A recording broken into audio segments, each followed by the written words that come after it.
Perfect. Well, thank you all once again for joining us today. It looks like we've got a pretty good turnout, which I'm very excited about. So today is going to be the first lecture in a series of medical student lectures for our virtual sub-internship. I know a lot of you reached out to us saying you want to get involved in the virtual sub-I, but for some reason or other your schedules or whatnot didn't work, and we wanted to offer everyone something that they could get involved with. So this is going to be the first in a series for the next 2 months, probably 3 to 4 times a week. We'll be doing a lecture such as this. It would be residents like myself or even some of our attendings. And we may even try, if we can get it to work out, do a couple live surgeries as well. So this is going to be fairly didactic if possible. Now I know several of you who are on here, and so I may call some of you guys out. Also feel free to unmute yourselves throughout. If I'm asking questions, feel free to answer, all right? So let's get going. I don't have any relevant financial disclosures pertaining to this presentation. And so what we're going to be focusing on is mostly cerebral vascular anatomy from an angiographic perspective. Now, when you look in textbooks and everything, anatomy is laid out right in front of you. Everything looks beautiful, and you can identify what vessels are which perfectly. But we don't work in the textbooks, and it's even harder in the operating field. But one way, and anyone who wants to be a neurosurgeon really needs to understand how to read angiograms and follow a few steps to kind of get an idea. And I'm fairly experienced now in doing this. I'm doing an endovascular fellowship here at Buffalo, but even now, having done over 1,000 angiograms, it's still something I have something to learn every day. So how do you go about reading an angiogram? Now, what I recommend is three major steps, especially if you're a medical student, you're a resident, you're working with a neurosurgeon. They ask you, okay, what do you see here? Well, the first step, and this goes for any imaging, you want to have a little bit of time to think about what you're seeing. And what you can do first off is to start with what's going on. So you want to tell them what side you're looking at, what views you're looking at, and then what injection that is. And we'll go through some of those things. But so for this angiogram here on the left side of the screen, this would be a left AP or common carotid artery injection. Now I know this is a common carotid artery injection because you do see both the internal, you guys see my cursor here, the internal carotid artery here, and then you're also seeing the external branches. So even though I don't see where my catheter origin is and where I'm injecting from, you can still tell what type of injection this is. Now, it can be a little bit confusing if you're only given one view, especially from a lateral. You may not be able to say definitively which side it is, but most of the time for an angiogram, you're going to be given 2 views, usually an AP and a lateral. Now, when you start doing interventions, then you're going to get some oblique and other views, and that's going to be a little more complex, a little bit outside of the scope of today's talk. All right, so what injections are included in a complete 6-vessel angiogram? Now, I'm going to have I have a couple med students sitting across the table from me. Can you guys try unmuting? If we get a little too much reverb, we'll mute them again. But let's see. Yeah, internet call. Okay, I think we're unmuted. All right, yeah, you are. Good. All right. So what can you guys know what vessels are going to be included in a 6-vessel angiogram? Or I know. What? Go ahead. I guess I'd start with common carotid. Good, common carotid. So it is included, but the confusing thing is that that's not one of the vessels for a 6-vessel angiogram. Now, really in a 6-vessel angiogram, you're probably going to actually have 8 different shots. But yes, you're going to start with the common carotid. But what are the vessels going to the brain? Vertebral. So you have vertebral, so left and right vertebral artery. Those are 2 of your vessels. ICA, so you have left and right internal carotid artery. So those are 4 vessels going intracranial, but then do a complete 6-vessel angiogram, you're going to have then left and right external carotid. Exactly. So there you go. And then, like I said, even though you also are going to likely shoot a common carotid for sure of the neck, at least because you have to be able to get access to the internal and external carotid, and you may shoot a common carotid of the cranium as intracranially as well. So there's really going to be 8 different images, even though it's considered a 6-vessel angiogram. Now, before we get into the cerebrovascular anatomy, we want to talk a little bit about the aortic arch, and I'll be asking some questions a little bit later to get an idea of how relevant this is. Now, there's how the aortic arch is developed embryologically is very complex and somewhat beyond this, but I want to let you know how complex that is. Now, there's the 6 paired aortic arches, and that's where it starts.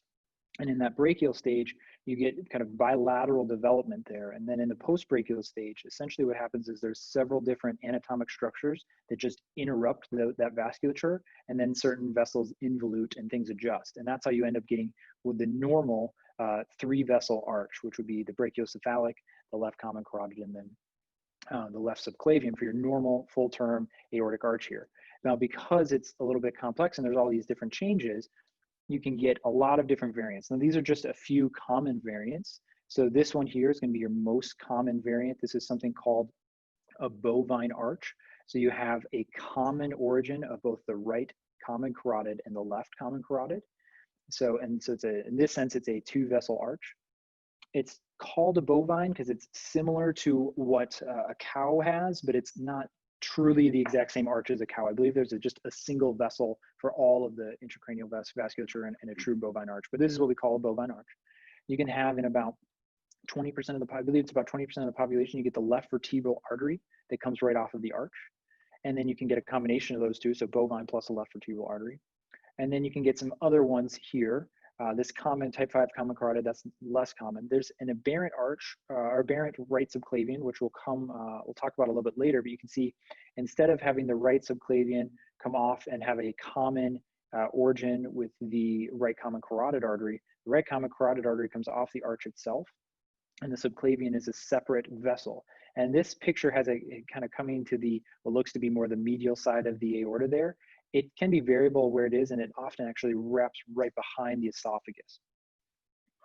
We'll get to a little bit more on the relevance of the aortic arches a little bit later. We're going to go through some of the vasculature and then go through a couple images to give you some idea of some clinical relevance.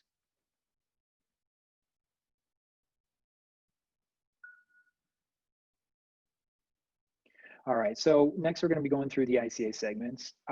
These are how you often see it in a picture. It's very nicely colored and pretty, and you can see all the bony anatomy that's going to tell you the what is going to be the breakpoints between the different segments. Now, this is a Bouthillier, I believe is how you pronounce it. It's 7-segment carotid. Now, there's several different classifications, but the 7-segment classification is probably the most common. But once again, we want to talk a little bit more on angiographic anatomy. So here's an angiogram. Let's see here. Devin, do you want to unmute yourself here for a second? Can you tell me at least what type of injection this is? Sure. So this looks like a common carotid. Good. Yeah, it's a common carotid injection because you got the internal carotid here, but you also have, there's no branches of the cervical carotid artery. So you have these branches down here. That's how you definitely know that this is going to be a common, because they're both common and external filling. So good. All right. Now, the segments are defined largely by bony anatomy, but this is a digital subtraction angiogram. And in the name, digital subtraction, you're subtracting out the bone. So you're not seeing a lot of the bony anatomy. So you have to get a good understanding of kind of where some of the bony landmarks might be to get an idea of what your different segments are. So I've drawn it in here with some colors. I did go and give you guys some colors to give you an idea, but you can kind of imagine the skull base is going to be somewhere around here. The carotid exits the skull there, and we'll talk about what these are. So the first segment, this green one here, this is the cervical carotid, C1. And that's where it goes from the carotid bifurcation up to where it enters the skull base in the petrous portion of the temporal bone. So that next segment is going to be your petrous segment, where it travels through the petrous portion of the temporal bone, and then it exits that. Anyone know what it exits through, where it goes into? What that exit to the carotid from the skull base is called? Because that's going to be our next segment. Yeah, foramen lacerum. So you have your laceral segment is next. And this is a fairly short segment, and it ends at the petroclinoid ligament, which goes between the anterior and posterior clinoid processes. And it's also marks the border of the fourth cranial nerve. And then you'll get to this a little bit longer segment that is a little bit curvy. Anyone know? Here, Randy, could you tell me what segment that is? This orange segment right here, it's gonna be your C4 segment. Is that the part that is cerebral? No, so think about these are all labeled by their structures. So we go through the petrous form, through the foramen lacerum, and then there is I'm trying to how to say it without giving it away. It's a venous structure that is around this. There's lots of important cranial nerves. Yeah, that's your cavernous segment. And you usually have two you have a posterior genu and an anterior genu in your cavernous sinus. And then, so that's your cavernous segment, and it's as it's coursing through there. And then as you go right around the curve, that's going to be your anterior clinoid process. So that's your clinoidal segment. Then you have the first intracranial segment, which is this kind of more pink one right here. There are two important blood vessels that come off of that. We'll go next. But one of them is this blood vessel right here. Emma, do you know what blood vessel that is? All right, she said it correctly, ophthalmic. Yeah, you're good. That's the ophthalmic, so that's your ophthalmic segment. And then this last final segment, caught up here. Last final segment is labeled by this artery here, which is your posterior communicating artery. So that's going to be your communicating segment, and it ends at the ICA terminus, which is the end of the internal carotid artery. These are probably the easiest to see on the lateral projection. When you look at an AP projection, many of these genus are kind of overlapped on one another, so it's a little bit harder to identify. So that's why you'll usually see it described in a lateral projection. Then the other thing that people often ask you about, and we don't have time to go into all of these, what are the different branches of the segments of the carotid artery? Now, a lot of these are often not seen on a typical angiogram, although some of them are. So the cervical carotid, as I mentioned, does not have any branches. When you get into the petrous segment, you'll have the carotid-tympanic and the Vidian artery. You can very rarely see those on a diagnostic angiogram. There's no branches in the lateral segment. In the cavernous segment, you will see the meningohypophyseal trunk as well as the inferior lateral trunk, and that gives off a branch called the artery of Bernasconi in Casanari, which is also known as the tentorial artery. It goes through the tentorium. So if you have a tentorial meningioma, it's fed by that artery. And then as you go intracranial, you have the ophthalmic artery, which will become your first intracranial branch, followed by the superior hypophyseal artery. We'll come back to those later. Those are common sites for aneurysms. And then in the communicating segment, you have the PCOM, anterior choroidal, and then the terminus, which is going to be your ACA and your MCA. There is, just so if you guys are interested, there's a mnemonic here. I've never actually used this, but some people, I guess, will find that helpful. I think it's probably easier just to memorize them. I'm not sure, but all right. So moving forward in the external carotid artery, I'm going to ask the medicines across from me as well. You guys can unmute if you can and go through. Do you guys know a mnemonic, or anyone, if they want to chime in? Anyone have a good mnemonic for the branches of the external carotid artery? This is one. Anytime you're in the operating room, someone's doing like a carotid endarterectomy, you can expect this question to be asked. You should know these down in your sleep, essentially.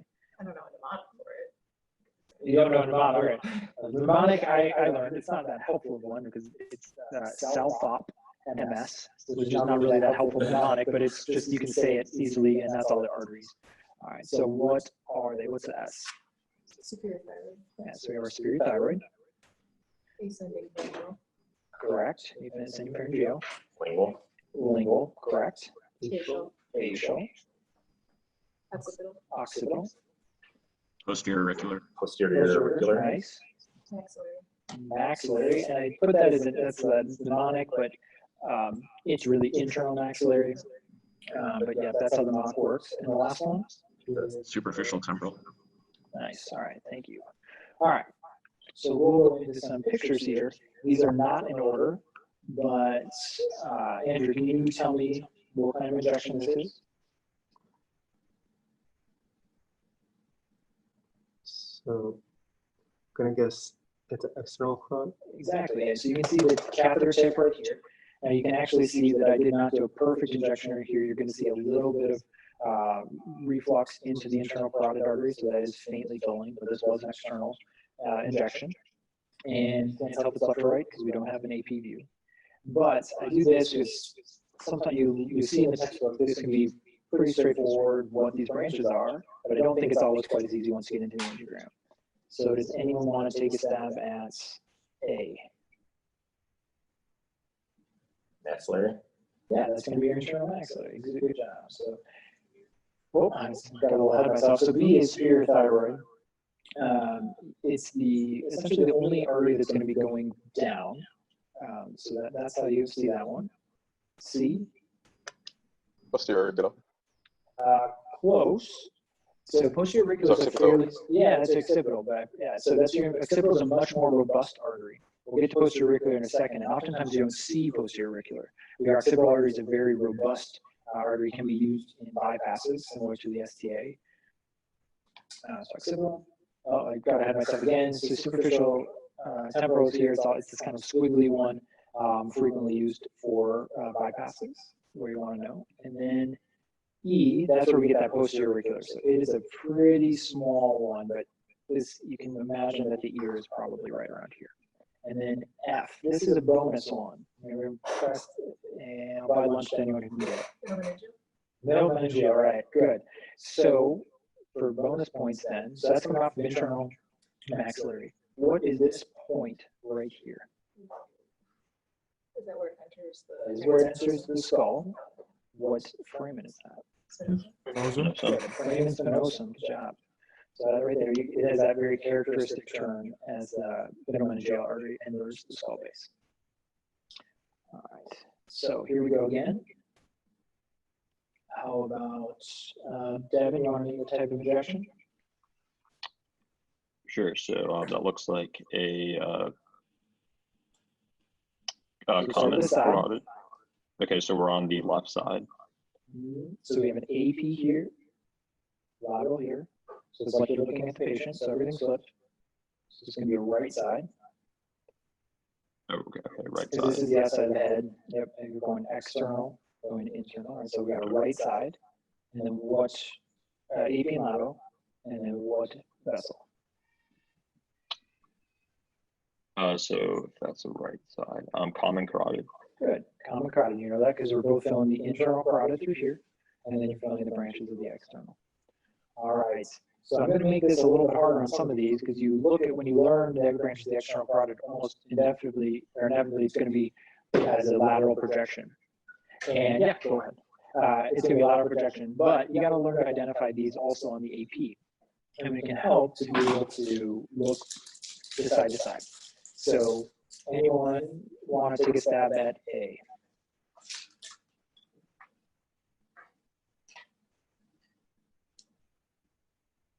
I was going to say maxillary, but it's there.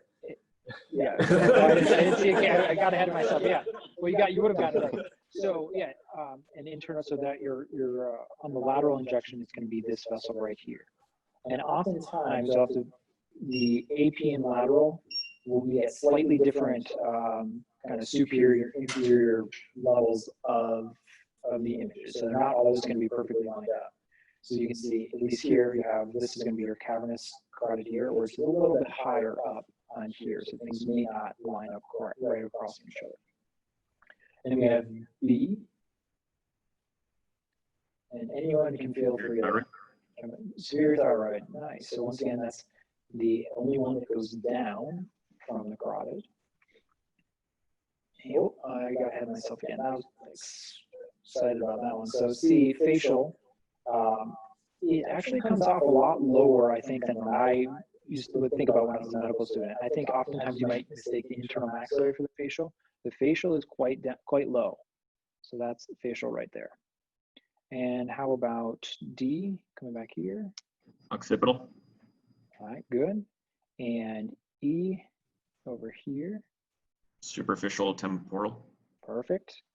And last one, F, right here. Lingual. Lingual, good job. All right, there we go. We got through one vessel, or two. We had internal and external now. Perfect. So now we're going to go to the middle cerebral artery. So this is a AP, internal carotid injection. You'll see the middle cerebral artery going out here. Now, I think people frequently mislabel the MCA. Technically, it should be labeled anatomically. Oftentimes, people label things more based on the bifurcations. So it's really easy for someone to say that the first bifurcation of the MCA is the division between M1 and M2. And technically, that's incorrect. The branches of the MCA are based on their anatomical location. So let me draw this in here. So the way I tend to remember this is out, out, and then up and down. So you have an out branch, you have your up, then it goes out again, and then it goes up and down. So your M1, your out branch, is going to be your horizontal segment. And this, I show it here, as you can see, now it's still going horizontal after the bifurcation. So technically that bifurcation is still part of M1, and those proximal branches are still M1, even though a lot of people just say, oh, that's M2. And usually the bifurcation is right about the transition from where it's going horizontal to vertical. but sometimes you can have a pretty early bifurcation. And so just don't get caught up on that. And technically it should be anatomic. So you have your out segment, then you have your up, which is going to be your insular segment as the MCA is traveling through the insula. Then you have your second out, which is your opercular segment. And then you have your up and down, which is going to be your coracal segments. And also remember that when you're looking at these pictures, it's in 3-dimensional.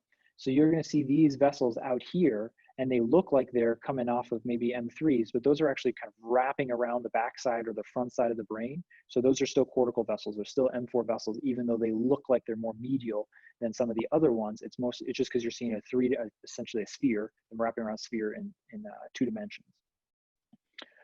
All right, moving on to our anterior cerebral artery. So this is going to be a lateral internal carotid injection, which is going to be your best injection for looking at your anterior cerebrals, except for the first segment can be a little bit confusing on a lateral. So the reason I say that, I'm going to go back one, is that you can kind of get confused here. Is this you're going to be you have your internal carotid coming up, right? And one thing that's a little confusing on this is there's not a robust PCOM. So just make sure you know that. And then you have, so you see there's a terminus here, it ends here, but so I have a branch going here, okay, and I have a branch going here. So which one's my internal, which one's my anterior carotid or cerebral, and which one's my middle cerebral? And really, it can be a little bit hard, but follow the vessels out, and you'll see that this one comes out, it loops back down, and it's going out and up. So that's going to be your MCA. This here is going to be your first segment of the ACA, which the ACA does have kind of an A1, A2, A3. It's the A1 segment is pre-communicating, so it ends at the anterior communicating artery. A2 is post-communicating, and then there's a important bifurcation here. And there are, I can get there here. And then in that post-communicating, it's not real well seen. I think this is probably you have an orbital frontal branch, and then you have a frontal polar. So those are your real important angiographic vessels you're going to see in A2. You also get the recurrent artery of Hübner, which is going backwards, which you often don't quite see on an angiogram, but it is an important artery. It can often become is at risk of a stroke. And then you get to these A3 segments. Now I classify A3 and A4 together because they're more classified by where they are in relation to the corpus callosum, so whether it's in front of or alongside. So I think they're kind of saying the main thing is that you know these two branches. So you have the pericallosal, or peri meaning around, so around the corpus callosum. Then your callosal marginal, so margin on the margin. Remember, it's a little bit further out. So that's your callosal marginal out there. And then as you get further out, you're going to have cortical branches. This is probably your superior, inferior parietal arteries there. And feel free at any point if anyone wants to jump in and ask questions. Do not hesitate. So now it's going to get a little bit more messy. We've got, let's see here. Anyone want to chime in and tell me what type of injection this is?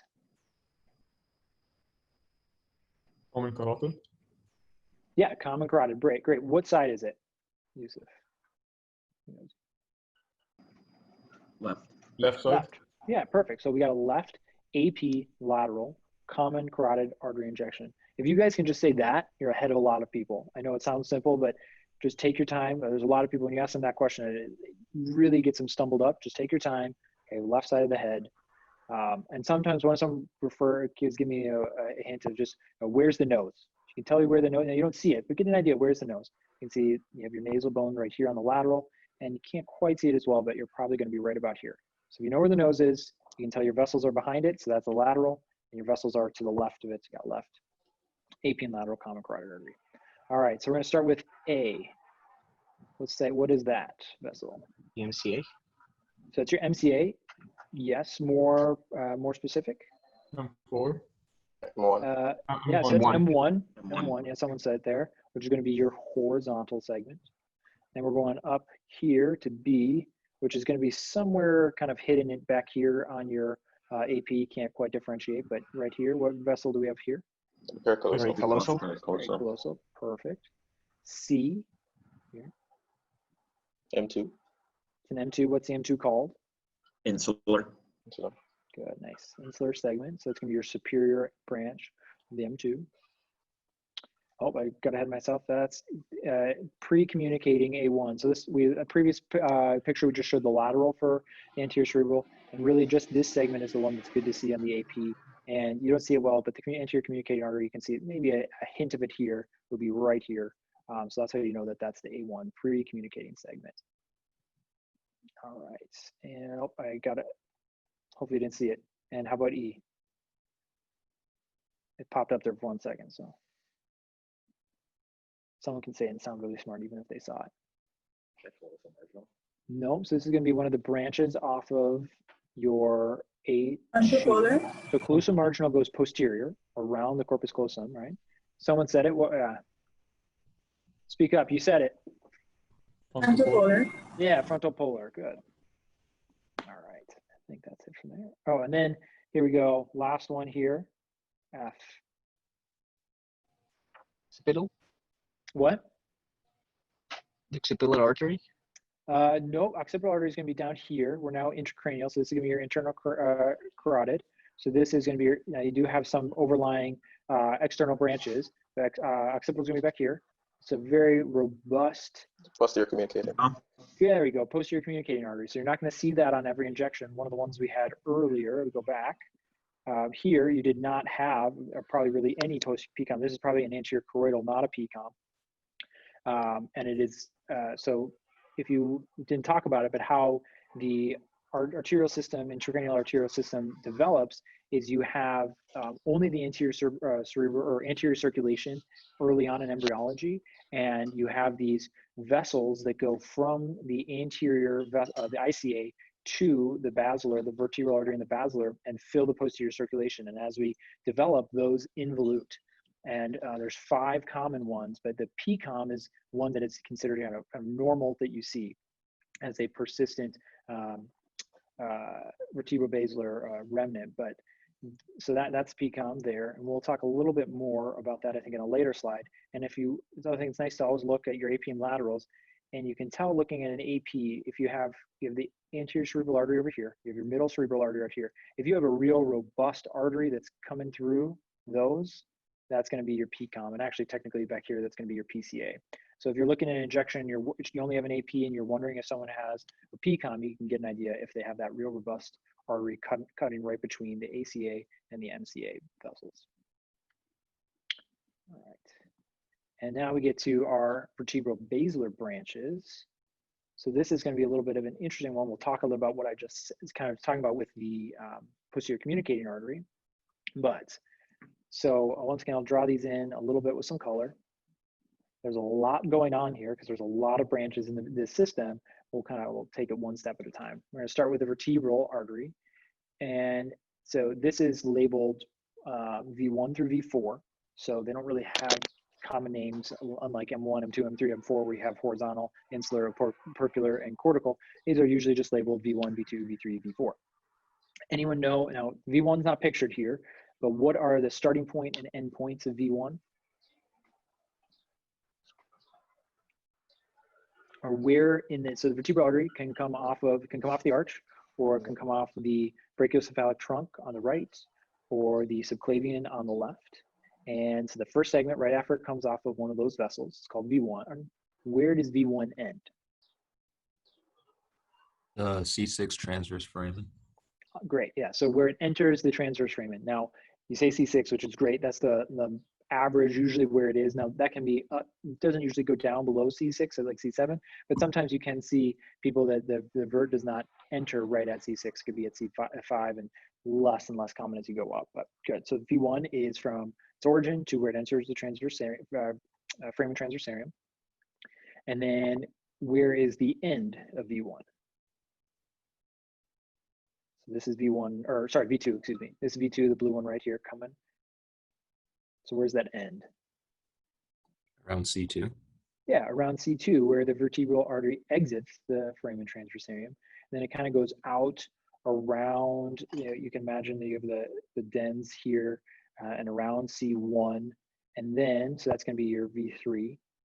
And then right here, now I'm going to go back here because I just have this, it looks probably arbitrary where I'm drawing a line between V3 and V4, but you actually can appreciate it on an angiogram. Now it's subtle, but you can see there's a little bit of a shadow right here. And I'm not 100% how well this projects for all of you, but that's actually where the vertebral artery enters the dura.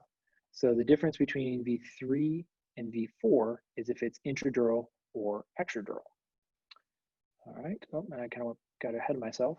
And so then you have the intradural segment of V4, and you have most common, now this is how you're going to remember from a textbook, but it's not always, you have this green artery coming off. So what artery is that? It's pike. Pica, yeah. So it's going posterior. It's the most inferior artery coming off the vertebrobasilar system, and it goes to the cerebellum. So it's the posterior inferior cerebellar artery. Now I don't have them labeled here, but if you really want to get make an attending impressed on one of your sub-Is, try and know the segments of pica, and they're pretty well defined, especially on the lateral. It's a little hard to see this first segment, but it's just mostly because of my coloring. So you have, so what structure would be right in this area? Medulla. Yeah, the medulla. All right, so just remember that. So you have anterior medullary, goes in front of the medulla, then it goes lateral medullary, then tonsillar medullary, then tilovelar tonsillar, and then you have your cortical branches. So those are your 4 branches, or excuse me, 5 branches of pica. All right.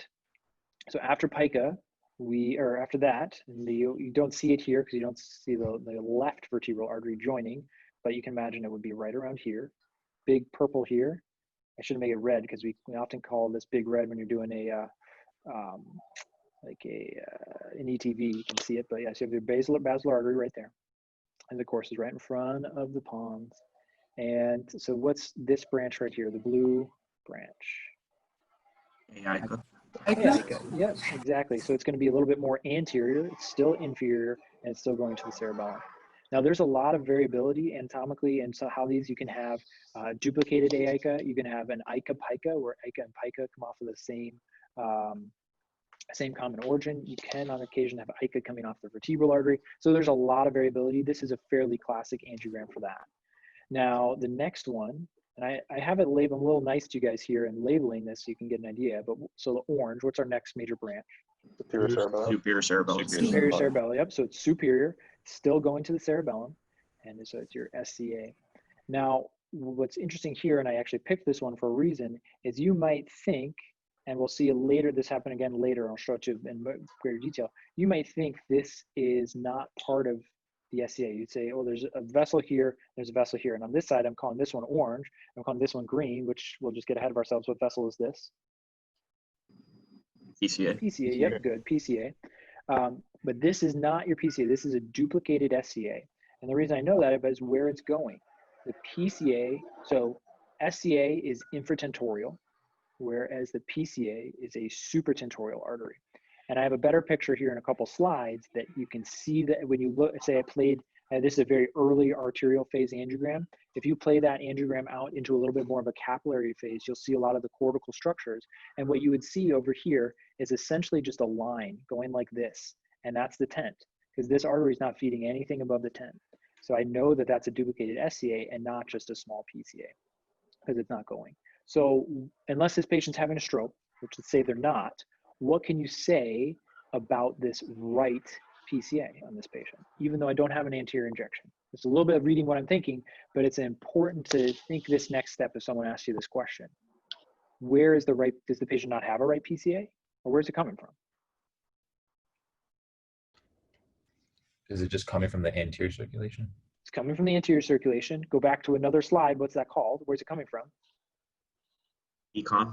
PCOM, exactly. Yeah. So we'll go back to this. Remember, you have, now this is the left side, but see how it has, it's coming from the anterior circulation here, staying supratentorial, and it's filling that. So imagine that kind of shape, but it's coming from the anterior. See how that's this right here? So this patient has what's known as a fetal type PCA. Some people will call it a fetal PCOM. I don't love that terminology because any PCOM is technically fetal. I think fetal type PCA is more appropriate because it has a fetal circulation PCA. So the definition of that, someone who just has a PCOM that fills the PCA does not necessarily mean they have a fetal type PCA. To be a fetal type PCA, you have a PCA plus a hypoplastic, PCOM plus a hypoplastic P1. So it's hard to see if you just have one injection, but P1 is from where the PCA originates off the basilar to where the PCOM joins that, and then you have P2 there. So if you have a hypoplastic P1, which this one does, because you don't see a P1 filling at all, and then a PCA filled from PCOM, that's called a field type PCA. All right, so we got through all of that. Okay, all right, so that's just the basic intracranial vasculature. There's a lot more that you can learn. We didn't talk about all the different perforators. We didn't really go into some detail on the different branches of the PCA, the choroidals and things. But if you can get this level, it's a great incredible starting point, honestly, as a medical student going into a sub-I or even an intern starting residency. And then the next step is not just understanding where these blood vessels are, what they are, but what structures they're feeding. So I'm at our trauma hospital, and over the weekend we had a patient that came in with a right-sided subdural, and we got consulted on it, and the patient was doing clinically well, and all of a sudden she became hemiplegic on the right side. She also had a loss of vision on the right side and decreased sensation on the right side. And we had this mass lesion with the subdural, but it didn't make sense, right? A right-sided subdural should cause contralateral symptoms. And we were concerned about stroke. We got a CTA, didn't really show a whole lot, a little bit of atherosclerosis. The other thing, you can get a false localizing sign for beyond the scope of this, but something called a Kernahan's notch, but we didn't, that was a herniation syndrome, so we didn't get that. But then we got an MRI, and she had a small stroke in the territory of her anterior choroidal artery. That's a classic anterior choroidal stroke where you get contralateral hemiplegia, contralateral decreased sensation, and a contralateral hemianopsia, because you're hitting the posterior limb of the internal capsule, you're hitting the thalamus, and then you're hitting the lateral geniculate nucleus. So if you understand the territories of what all these arteries supply their blood supply to, then you can get a good idea of localizing stroke symptoms, and it's been very important in vascular neurosurgery. So a little thing that just happened over the weekend while I was at our trauma hospital I'm covering right now. But that was after I made these slides, so I didn't include that here. But so a little bit of clinical relevance. So here we go. So this, we got back, and now you're gonna have to see if you guys can remember all the way back to when we were talking about the arches and abnormal arch, or not abnormal, but arch variants. Anyone want to take a stab? Now, unfortunately, I gave you some options of what this variant arch is.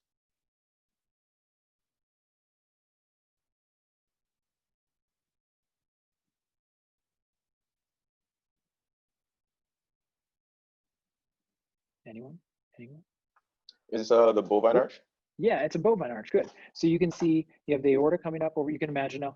I will say that I'm giving these kind of single slices. You see the pictures of the arch, which is in a textbook, it's a three-dimensional, or two-dimensional drawing of a 3D shape. When you get into a CTA and you look at the coronal slices, you think, well, I should be able to see the whole arch right there. But the arch goes anterior posterior, and so you're not going to see all the vessels at once.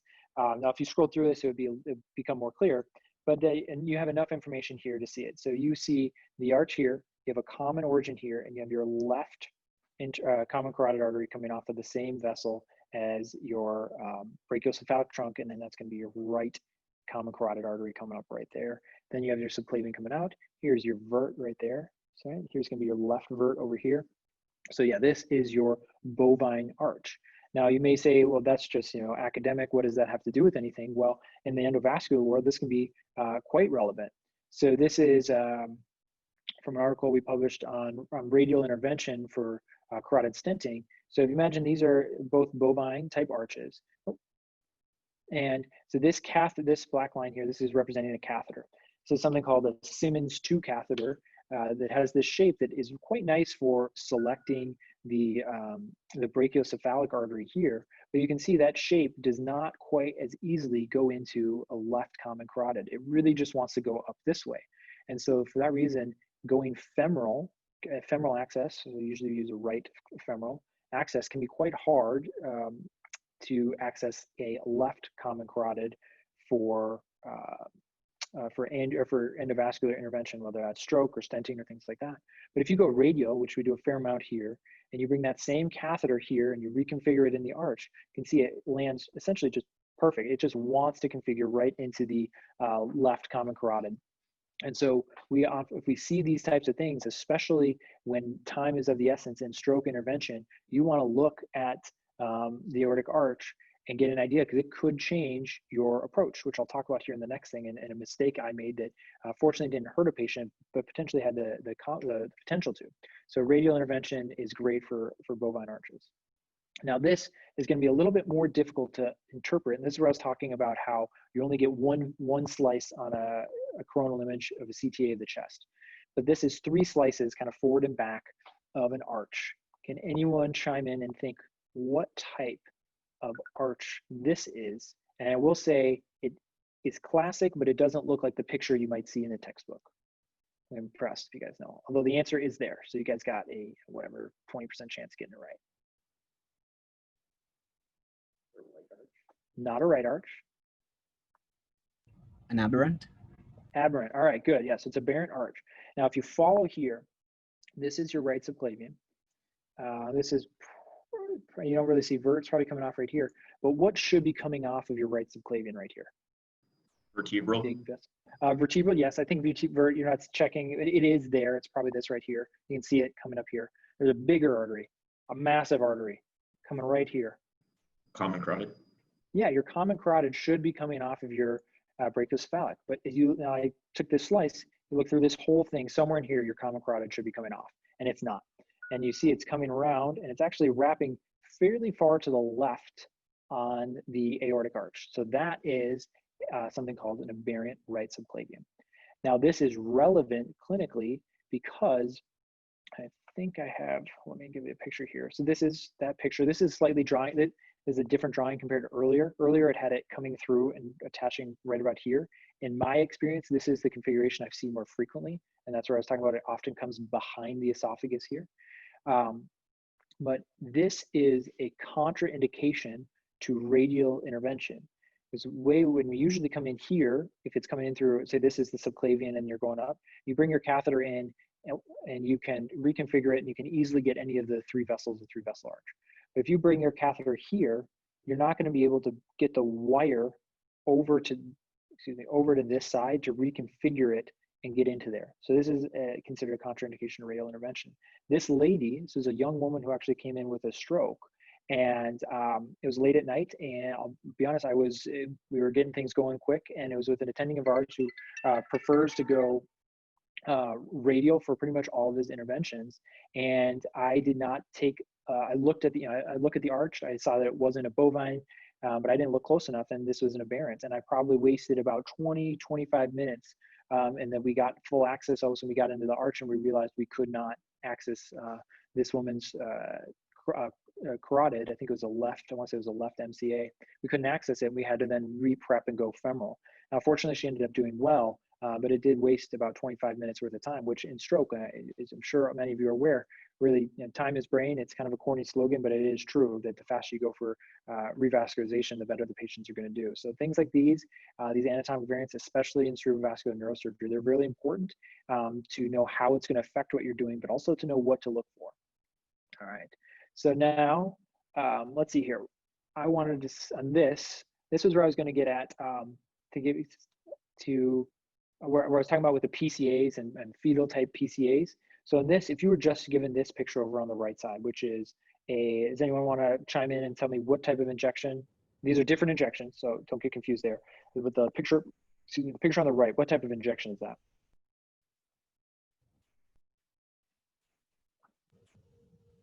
Left vertebral? Yeah, good. So left side, we're looking at an AP view, left vertebral artery.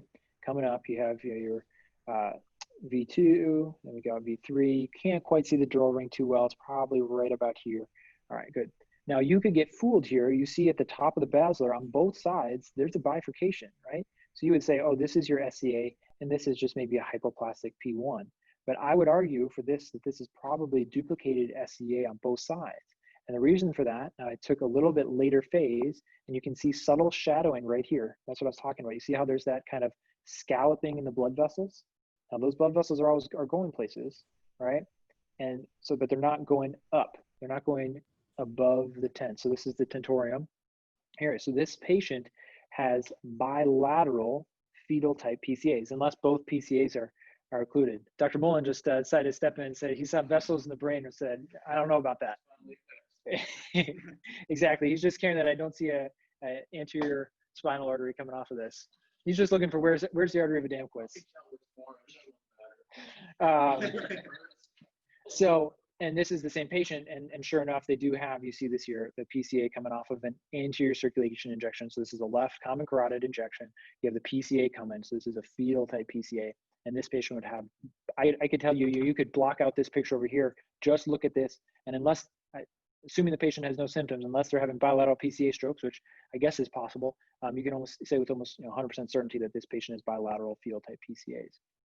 And then you can know that by looking at these pictures, knowing how the anatomy works, and then ends up being, can be relevant depending on what type of pathology you're treating. Say you have a PCOM aneurysm and you have fetal type PCAs, well, you might be a little bit more hesitant to put a flow diverter across the PCOM aneurysm, knowing that the chance is small, but you have a higher risk of occluding your posterior communicating artery, and you don't have any backup from the posterior circulation, so you could cause a large PCA stroke. So those are the type of things you need to think about anytime you're doing an intervention in cerebrovascular neurosurgery. All right, now also clinical relevance. So this is going to be a little bit harder because now we've been talking about normal anatomy this whole time. So does anyone want to chime in and tell me what type of injection this is? Internal carotid. Close. So I can see how you get a little confused. Would say that. So let's start back to where I was talking in 3 steps. So it's right-sided. We know this. So this is AP. This is lateral. The nose is here. Nose is here. So right-sided, AP and lateral, and it looks like internal, but you got to look. Don't make sure you don't look outside or look at the bottom of your frame. You see some vessels filling here. Remember this, the cervical internal carotid artery doesn't have any branches. So for vessels to be filling down here, that means that it's a common carotid injection. You're filling external branches, unless there's some sort of abnormal anastomosis, which would be very unlikely. Now, we haven't talked about pathology, but does anyone see any sort of pathology in this picture?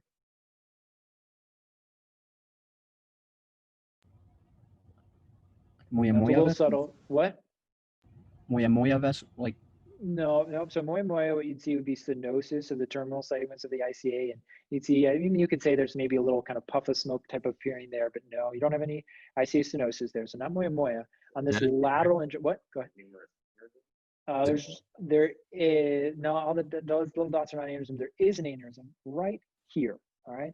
And this is something to kind of show you a couple of things. One, if you need to look at a lot of normal angiograms to understand what's abnormal, because as you're saying, there's all these little dots, these blood vessels. So these dots all throughout here, those aren't aneurysms. Those are just turns in the vessel. And so you're getting double density because things are overlapping. And maybe you think if this patient's got a bad infection or something like that, they're altered mentally, maybe this patient has some mycotic aneurysms further out. This is an aneurysm right here. But when you understand the segments and you understand the global anatomy, so we have coming off, so this is going to be our internal carotid artery, and then we have the cervical, and then we have our petrous, and then we have our lateral segment through here, and then you have your cavernous segment. Now, does anyone remember what that thing, and then clinodal, what that next segment is? Okay, ophthalmic, and there are 2 branches that come off the ophthalmic segment.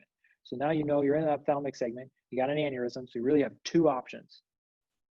It would either be the ophthalmic or the superior. Yeah, so either ophthalmic or superior hypophyseal, exactly. Now this one here is an ophthalmic, and this is where pattern recognition really comes up. So ophthalmic artery aneurysms almost universally point superiorly, whereas a superior hypophyseal artery aneurysm, which is right here, still, now you don't see it as well in the lateral because you have the double density, right? Because it's kind of right alongside the vessel, but it's pointing medially. And so superior hypophyseal artery aneurysms are the dome is almost always pointing medially. A ICA terminus is going to be right in here, and then PCOM aneurysms are going to be inferior and lateral. So those are the orientations for the most common aneurysms. All right, any questions? I want to thank, we've got a pretty good showing here. I really want to thank all of you guys for showing up. This is great. I'm really, really pleased.